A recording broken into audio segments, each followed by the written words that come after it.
In this week's Parsha, Parshat Matot-Masei, we have the conclusion of a 3-week saga that started off in Parshat Balak. In Parshat Balak, the king, Balak, king of Moab, is concerned about the arrival of the Jewish people at his territory. He's concerned that they are next after the great nations of Sichon and Og have been wiped out.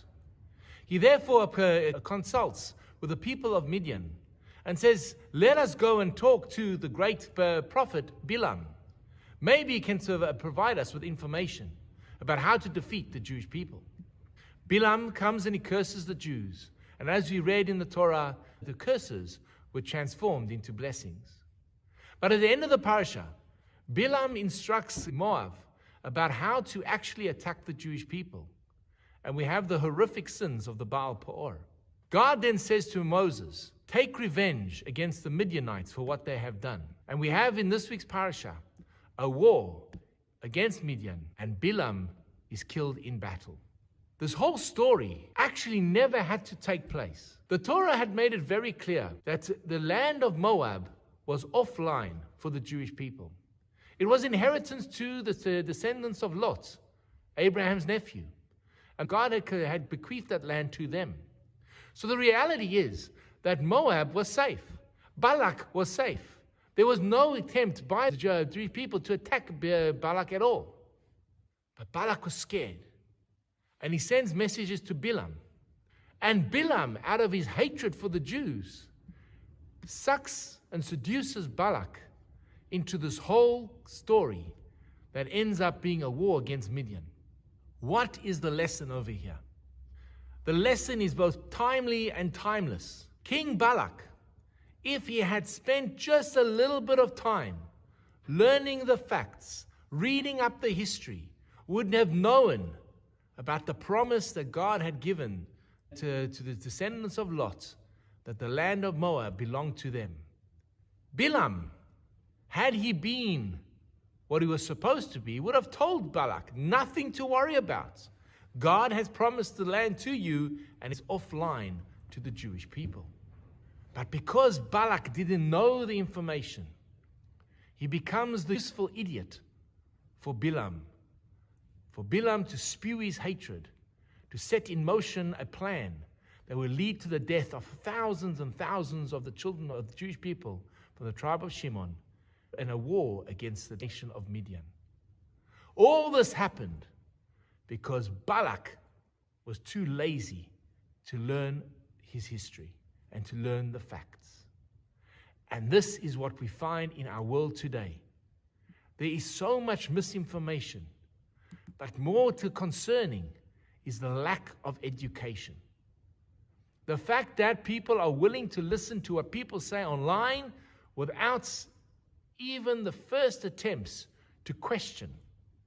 We teach at schools, as part of education, let the child ask the questions, challenge the narrative, find out for yourself. But when it comes to Israel and the Jewish people, people are quick to hop on the bandwagon of what the anti-Semites are trying to portray. And so the parashas of Balak, Pinchas, and Matot are there to teach us about the folly of the lack of knowledge, the folly of trusting people, supposed experts, without doing one's own research. And this is the great challenge of our time. We live in a world in which there's more information than ever before. But we have to be careful to source that information.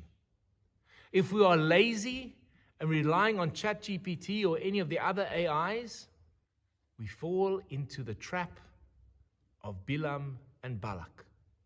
Let us do our research. Check your sources.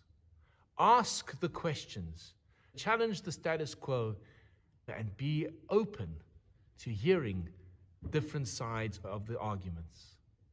And the simplest way to test whether the argument has got value is to listen to the way the people argue. If they're arguing coherently and rationally, they have truth on their side. But as soon as they start screaming and shouting and shutting down debate or your voice, know that there is something they are trying to hide. Balak fell into the trap because he never was willing to learn the facts of history. Let us not fall into the same trap as well, because there are plenty of false prophets out there who are looking for the useful idiots to push forward an agenda which they are not part of. Balak would lose in that war. Bilam would end up losing his life. The people of Midian would be vanquished. All because King Balak did not know his history. Let's be wise, let's study, let's question, and let's make informed decisions. Shabbat Shalom. Hi, this is Rabbi Lewin. If you've enjoyed the content of the sermons and the ideas that have been expressed in the YouTube video, please hit that first subscription button and notification bell, and share the videos with friends. We'd love to grow the channel and love to engage with you. Please share your comments in the section below. I'd love to hear from you. Have an amazing day.